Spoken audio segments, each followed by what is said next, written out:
মনোবীক্ষণ polyclinic, চিকিৎসার জগতে এক দশক। এখন এখানে সব বিষয়ে ডাক্তারবাবু এক ছাদের তলায়। ফোন করুন 7477799515 এই নম্বরে।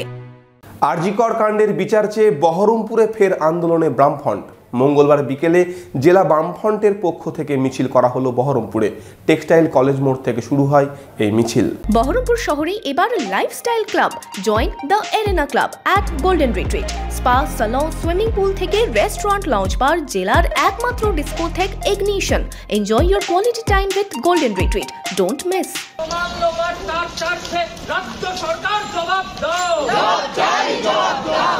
আরজি কর কাণ্ডে স্বাস্থ্যমন্ত্রীর পদত্যাগ চেয়ে আবারও বহরমপুরে পথে নামল জেলা বামফ্রন্ট। মঙ্গলবার বিকেলে উই ওয়ান্ট জাস্টিস স্লোগানে টেক্সটাইল কলেজ মোড় থেকে শুরু হয় প্রতিবাদ মিছিল।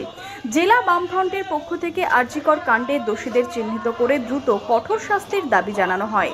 এই মিছিল শহরের বিভিন্ন এলাকা পরিক্রমা করে। জেলা সিপিআইএম সম্পাদক জামির মোল্লা জানান, তিলোত্তমার বিচার চাইতেই এই প্রতিবাদ মিছিল।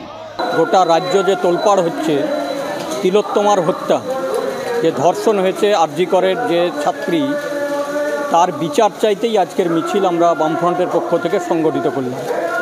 বিষয়টা হচ্ছে যে আরজি করের ঘটনায় যারা যারা দোষী, তাদের অধ্যক্ষ যিনি ছিলেন তাকে ধরা হয়েছে।